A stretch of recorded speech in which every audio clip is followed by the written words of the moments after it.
الحمد لله رب العالمين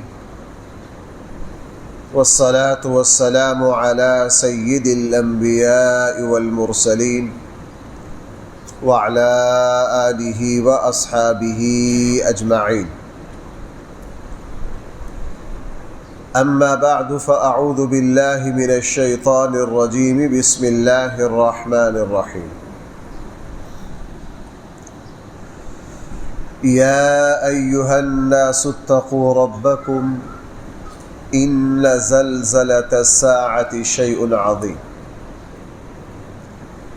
يوم ترونها تذهل كل مرضعة عما أرضعت وتضع كل ذات حمل حملها وترى الناس سكارى وما هم بسكارى ولكن عذاب الله شديد ومن الناس من يجادل في الله بغير علم ويتبع كل شيطان مريد كتب عليه أنه من تولاه فأنه يذله ويهديه إلى عذاب السعير. صدق الله مولانا العظيم.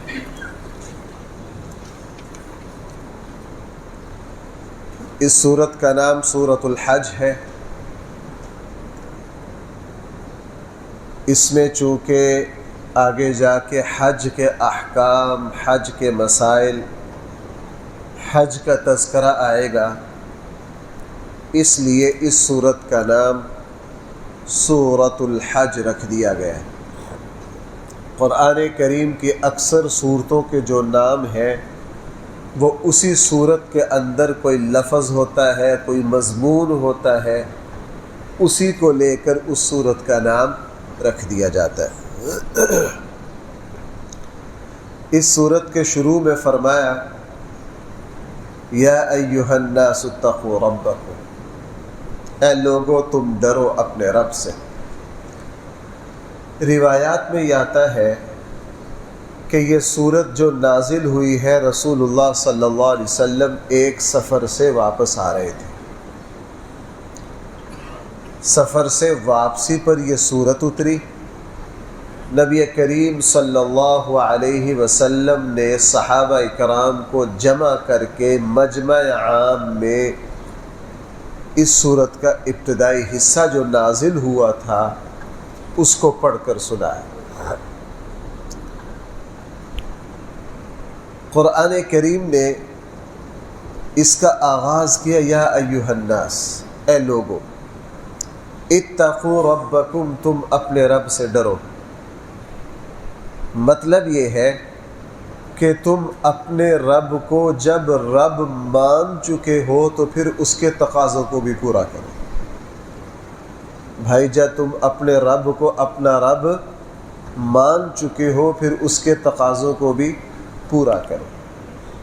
مثلا ہم جب اپنے اللہ پر ایمان لے آئے تو اس ایمان لانے کا تقاضا یہ ہے کہ ہم اپنے اللہ کی طرف سے ملنے والے حکموں کو بھی پورا کریں.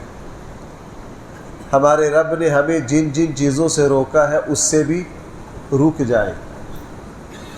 ہمارے مالک اور خالق کی جو مرضی ہے اس کو مد نظر رکھیں.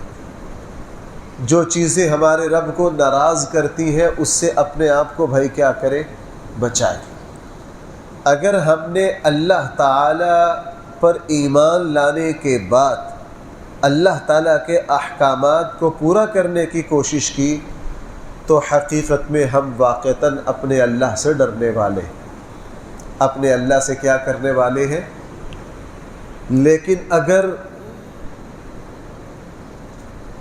اللہ تعالیٰ کی طرف سے ملنے والے احکام کی کوئی پرواہ نہیں، اللہ کی نافرمانی کرتے ہوئے کوئی ڈر نہیں، کوئی خطرہ نہیں، بڑے سے بڑا گناہ کرتے ہوئے کوئی پریشانی نہیں ہوتی، کوئی ناگواری نہیں ہوتی، اور اوپر سے بندہ یہ کہے کہ میں سب سے بڑا مسلمان میں ہی ہوں، تو یہ صرف اس کی خام خیالی ہے اور کچھ بھی نہیں. یہ اس کی خام خیالی ہے اور کچھ بھی نہیں. اس نے فرمایا یا ایھا الناس، اے لوگو، اتقوا ربکم، تم اپنے رب سے ڈرو. آگے فرمائے ان زلزلۃ الساعۃ شیء عظیم. پہلے ذرا یہ پورا ترجمہ دیکھ لیجئے، پھر اس کی وضاحت میں عرض کرتا ہوں. ان زلزلۃ الساعہ، قیامت کا زلزلہ، شیء عظیم، بہت بڑی چیز ہے. یوم ترونہا، جس دن لوگ اس زلزلہ کو دیکھیں گے، تذہل کل مرضعۃ عما ارضعت، بھول جائے گی ہر دودھ پلانے والی اپنے دودھ پلاتے بچے کو. وَتَضَعُ كُلُّ ذَاتِ حَمْلٍ حَمْلَهَا، اور گرا دے گی ہر حمل والی اپنے حمل کو. وَتَرَى النَّاسَ سُكَارَى، اور آپ دیکھیں گے لوگوں کو نشہ کی حالت میں. وَمَا هُمْ بِسُكَارَى، حالانکہ وہ نشہ پیے ہوئے نہیں ہوں گے. وَلَكِنَّ عَذَابَ اللَّهِ شَدِيدٌ، لیکن اللہ کا عذاب جو ہے وہ بہت ہی سخت اور بہت ہی شدید ہے. قرآن کریم نے ارشاد فرمایا قیامت کا زلزلہ جب آئے گا تو ہر انسان ہر چیز کو بھول جائے گا. ماں جو اپنے بچے کو دودھ پلانے میں بہت حساس ہوتی ہے، وہ بھی اپنے بچے کو بھول جائے گی. یہ موقع کب آئے گا؟ یہ موقع کب آئے گا؟ اگر تو اسرافیل علیہ السلام کا پہلا سور پھونکنا مراد ہے تو بالکل واضح ہے کہ جب قیامت کا زلزلہ آئے گا تو ہر انسان، ہر حدیث میں ہے کہ ایک شخص کپڑا پھیلائے ہوئے ہوگا بیچنے کے لیے، اس کو سمیٹنے کا موقع نہیں ملے گا. ایک آدمی اپنے جانور کا دودھ نکالنے کے لیے آگے بڑھے گا لیکن اس کو دودھ نکالنے کا موقع نہیں ملے گا. لیکن صحیح حدیث مبارکہ میں اس آیت کا مصداق قیامت کے پہلے جھٹکا یہ مراد نہیں ہے. اس سے مراد میدان محشر کی ایک کیفیت ہے. صحیح مسلم میں ایک حدیث ہے، رسول اللہ صلی اللہ علیہ وسلم، حضرت ابو سعید خدری فرماتے کہ جس وقت یہ آیات اتری نا تو رسول اللہ صلی اللہ علیہ وسلم نے فرمایا اللہ تعالیٰ میدان محشر میں حضرت آدم علیہ السلام کو طلب کریں گے. جب حضرت آدم علیہ السلام کو طلب کریں گے تو حضرت آدم علیہ السلام کی زبان مبارک پر ہوگا لبیک، اے میرے رب میں حاضر ہوں، اے میرے رب میں حاضر ہوں، اے میرے رب میں. اللہ تعالیٰ آدم علیہ السلام کو حکم دیں گے کہ یہ جتنی دنیا موجود ہے، ظاہر ہے وہاں ساری انسانیت موجود ہوگی، ان میں سے جنتی اور جہنمیوں کو چھانٹ لو اس طرح کہ جہنم میں جانے والا 1000 ہوگا اور جنت میں جانے والا 1. بھائی میں کیا بات عرض کر رہا ہوں؟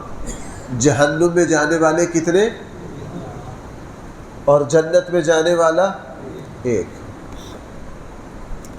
جب اللہ کے نبی نے یہ بات فرمائی نا، پھر آگے فرمایا کہ جس وقت یہ آدم علیہ السلام کو حکم دیا جائے گا کہ 1000 اپنے ساری انسانیت میں سے 1000 جائیں گے جہنم میں، 1 جائے گا.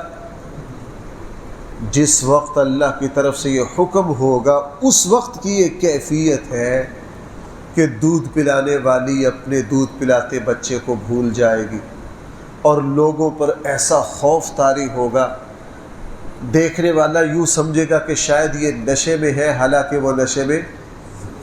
اس وقت لوگوں پر جو بنے گی، کیوں بھائی تناسب دیکھیے، 1000 نے کدھر جانا ہے؟ جہنم میں. اور 1000 پر صرف 1,00,000 بندے میں سے 1,00,000 جائیں گے جہنم میں، اور آپ دیکھ لیجئے 100 بندہ جائے گا کدھر. جس وقت رسول اللہ صلی اللہ علیہ وسلم نے یہ بات فرمائی نا تو صحابہ کرام کانپ گئے. امام مسلم رحمہ اللہ نے اس حدیث کو ذکر کیا تو صحابہ کرام ڈر گئے، چہروں پر مایوسی آ گئی، بہت زیادہ خوف آ گیا. صحابہ کرام نے عرض کیا اللہ کے حبیب جب 1000 جہنم میں جائے گا اور ہر 1000 پر جنت میں صرف ایک جائے گا، پھر تو معاملہ بڑا سخت ہے۔ اللہ کے نبی نے پھر آگے فرمایا، وہ میرے اور آپ کے لیے بڑی امید والی بات ہے۔ رسول اللہ صلی اللہ علیہ وسلم نے فرمایا، تم پریشان نہ ہو، تم تو ڈر گئے ہو کہ ہمارا تناسب جنت میں 1000 پر کیا ہوگا، ایک۔ تم تو ڈر گئے ہو، پریشان نہ ہو۔ یہ جو 1000 ہوگے نا، یہ 1000 یاجوج ماجوج شیطان کی ذریت اور پہلی امتوں پر مشتمل ہوں گے۔ یہ 1000 کن لوگوں پر مشتمل ہوں گے؟ یاجوج ماجوج شیطان کی ذریت اور پہلی امتوں میں سے ہوں گے۔ اب جب یہ بات فرمائی نا کہ یہ جو کوٹا ہے جہنم کا اتنا بڑا، یہ زیادہ کن پر مشتمل ہوگا؟ یاجوج ماجوج پر۔ تو صحابہ اکرام کو تھوڑا سا سکھ کا سانس آیا، وہ مطمئن ہو گئے۔ اگلی بات پھر اللہ کے نبی نے بشارت ایک اور سنائی اپنی امت کو۔ فرمایا، اے میرے صحابہ، مجھے امید ہے کہ جنت میں جانے والوں میں سے 1/4 حصہ اہل جنت کا میری امت پر مشتمل ہوگا۔ بھائی کتنا حصہ؟ جتنے جنتی ہیں ان میں سے 1/4 حصہ جو ہوگا وہ نبی کریم صلی اللہ علیہ وسلم۔ جب یہ بات کہی تو سارے صحابہ خوش ہو گئے، اللہ کی حمد و ثنا زبان پر جاری ہو گئی۔ حضور نے پھر فرمایا، اے میری امت، تم اور خوش ہو جاؤ کہ اہل جنت میں سے میری امت کی تعداد تمہاری تعداد نصف ہوگی۔ پہلے کیا فرمایا، کتنی ہوگی؟ 1/4۔ پھر فرمایا کہ اہل جنت میں سے آدھے جو ہوں گے وہ کون ہوگی؟ میری امت۔ اور اس کے ساتھ اس حدیث کو بھی ملا لیجیے، وہ بھی صحیح حدیث ہے، امام مسلم نے اس کو ذکر کیا۔ رسول اللہ صلی اللہ علیہ وسلم نے فرمایا، مجھے وہ منظر دکھائے گئے کہ انبیاء میدان محشر میں آ رہے ہیں اور ان کی امتیں بھی آ رہے ہیں۔ بعض نبی اس طرح آئے کہ ان کے ساتھ ایک بندہ ہے، بعض نبی ایسے تشریف لائیں گے کہ ان کے ساتھ ایک چھوٹی سی جماعت۔ میں یہ منظر دیکھ رہا ہوں، اتنے میں مجھے یہ کہا جائے گا کہ آپ افق کی طرف اس طرف دیکھیے، میں دیکھوں گا کہ بہت بڑی امت، بہت بڑی تعداد، بہت بڑی جماعت، بہت بڑا لشکر آئے گا، اور ان کو دیکھ کر مجھے یہ تمنا ہوگی کہ کاش یہ میری امت ہو۔ مجھے بتایا جائے گا یہ تو حضرت موسیٰ علیہ السلام کی امت ہے، یہ تو بنی اسرائیل ہے۔ کون ہے؟ موسیٰ علیہ السلام کی۔ فرمائے اتنے میں پھر ایک بادل کی طرح اس سے بھی بڑی تعداد آئی، بہت بڑی تعداد کے پورا افق کا افق بادل کی طرح چھا گیا۔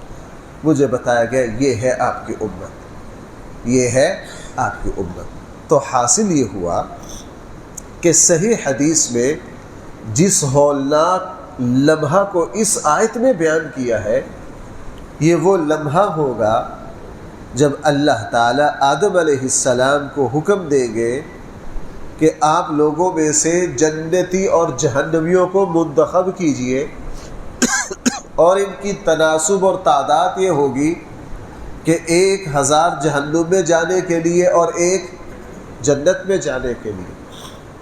پھر فرمایا رسول اللہ صلی اللہ علیہ وسلم نے کہ یہ جو جہنمی 1000 ہوگا، یہ یاجوج ماجوج، یہ شیطان کی اولاد اور پہلی امتوں میں سے ہوں گے۔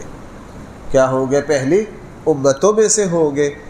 اور اہل جنت میں پہلے فرمایا کہ پوری جو جنت میں جانے والوں کی تعداد ہوگی اس میں میری امت کا 1/4 ہوگا، اور پھر کیا فرمایا؟ میری امت کا نصف ہوگا۔ اہل جنت آدھے جو ہوں گے وہ رسول اللہ صلی اللہ علیہ وسلم کی امت ہوگی۔ اگلی بات، اگر اس سے مراد، ویسے تو یہی مراد ہے جو صحیح حدیث میں جب کسی حدیث کی تشریح آ جائے وہی اصل ہے، لیکن اگر اس سے پہلا جھٹکا مراد ہو، نفخہ اولا جس کو علماء کی زبان میں کہا جاتا ہے، اذا زلزلت الارض زلزالها واخرجت الارض اثقالها، اگر اس سے قیامت کا نفخہ اولا وہ موقع مراد ہو جس میں اسرافیل سور پھونکیں گے اور اس پورے نظام کو تہ و بالا کر دیا جائے گا۔ اگر وہ لمحہ مراد ہو تو بھائی پھر بھی ایمان والوں کے لیے کوئی پریشانی کی بات نہیں ہے۔ میں ابھی آپ کو اسی سورہ انبیاء کے ایک درس میں رسول اللہ صلی اللہ علیہ وسلم کی وہ حدیث سنا کر آیا ہوں کہ قیامت جہاں یاجوج ماجوج کا تذکرہ آیا تھا اسی رکوع میں، بلکہ آپ کے لیے 4-5 درس پیچھے میں نے وہ رسول اللہ صلی اللہ علیہ وسلم کی حدیث سنائی تھی کہ یاجوج ماجوج کے خاتمے کے بعد جس وقت قیامت کی ساری نشانیاں پوری ہو جائیں گی تو اللہ جل جلالہ بھائی فجر کے بعد کیا چلائیں گے؟ ہاں، ایک ٹھنڈی ہوا چلے گی، اور ایمان والوں کو وہ جو ٹھنڈی ہوا ہے وہ اس بغل کے نیچے ٹچ کرے گی، اور اس ٹھنڈی ہوا سے تمام اہل ایمان کو ہلکا پھلکا زکام اور نزلہ ہوگا، اور تمام اہل ایمان دنوں میں اس زکام کے ذریعے دنیا سے کیا ہو جائیں گے؟ رخصت ہو۔ اس کے بعد کوئی مومن زمین پر بچے گا نہیں، اور حدیث کے آگے الفاظ ہے پھر زمین پر وہ لوگ بچ جائیں گے جو جانوروں سے بھی بدتر ہوں گے، اور اللہ تعالیٰ ان لوگوں پر قیامت کو قائم کرے گا۔ قیامت کا زلزلہ اور جھٹکا ان لوگوں پر آئے گا۔ بہرحال قرآن کریم نے ارشاد فرمایا یا ایھا الناس، اے لوگو تم اپنے رب سے ڈرو، ان زلزلۃ الساعہ، بھائی ساعہ کا لفظی معنی ہوتا ہے لمحہ، ساعہ کا لفظی معنی کیا ہوتا ہے؟ قیامت کو قرآن کریم ساعہ اس لیے کہہ رہا ہے کہ قیامت کا برپا ہونا آنن فانن ہوگا، اچانک ہوگا، اور وہ لمحات پر مشتمل ہے، وہ کوئی لمبا چوڑا دورانیہ نہیں ہے۔ ان زلزلۃ الساعہ، قیامت کا جو زلزلہ ہے، شیء عظیم، یہ بہت بڑی چیز ہے۔ بھائی ذرا ایک بات پہ غور کرنا، یہ شیء عظیم کون کہہ رہا ہے؟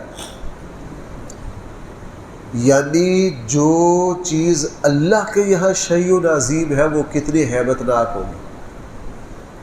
ایک بات کو اللہ کہے کہ یہ کیا ہے، یہ بہت بڑی ہے۔ یوم، وہ ایسا دن ہے، ترونہا، لوگ دیکھیں گے اس دن، تذہل کل مرضعۃ عما ارضعت، دودھ پلانے والی اپنے دودھ پلاتے بچے کو بھول جائے گی، چھوڑ دے گی۔ وَتَضَعُ كُلُّ ذَاتِ حَمْلٍ حَمْلَهَا، اور ہر حمل والی اپنے حمل کو گرا دے گی۔ وَتَرَى النَّاسَ سُكَارَىٰ، اور آپ لوگوں کو دیکھیں گے سکارا، نشے میں، مدہوشی میں۔ وَمَا هُمْ بِسُكَارَىٰ، حالانکہ وہ نشے میں، وَلَٰكِنَّ عَذَابَ اللَّهِ شَدِيدٌ، لیکن اللہ تعالیٰ کی طرف سے آنے والا عذاب کیا ہے؟ بہت سخت ہے۔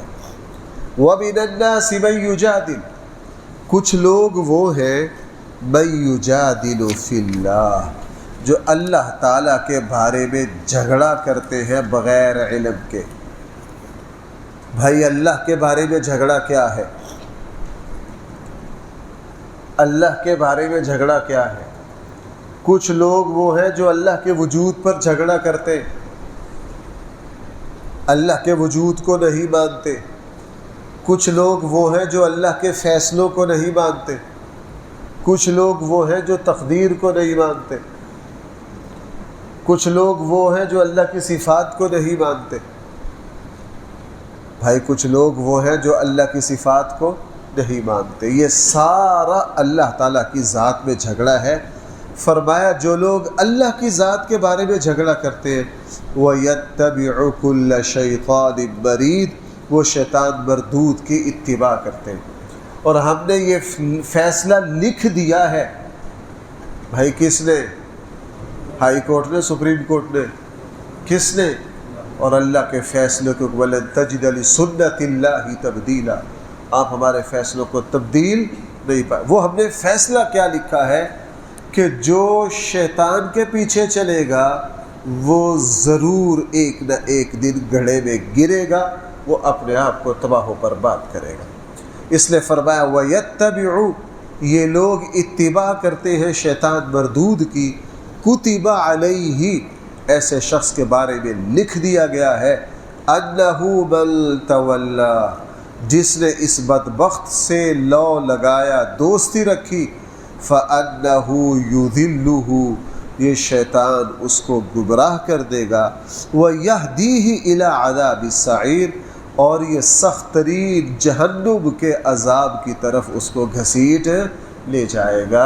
اس لیے جو شخص اللہ پر اعتراض کرے سمجھ لیجئے وہ شیطان کا نمائندہ ہے، جو اللہ کے فیصلوں پر اعتراض کرے سمجھ لیجئے کہ وہ شیطان کی پارٹی ہے، جو شخص اللہ جل جلالہ کے بارے میں بے ادبی کے کلمات کہے سمجھ لیجئے کہ وہ کس کے اشارے پر چل رہا ہے، وہ شیطان۔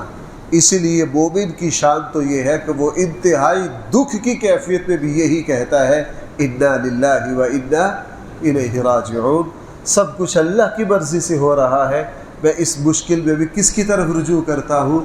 اللہ کی طرف رجوع کرتا ہوں۔ اللہ تعالی ہم سب کو صحیح فہم عطا فرمائے۔ الحمدللہ رب العالمین، والصلاة والسلام علی سید المرسلین وعلی آلہ واصحابہ اجمعین۔ ربنا آتنا فی الدنیا حسنہ وفی الآخرۃ حسنہ وقنا عذاب النار۔ صلی اللہ تعالی علی خیر خلقہ سیدنا و مولانا محمد وآلہ واصحابہ اجمعین برحمتک یا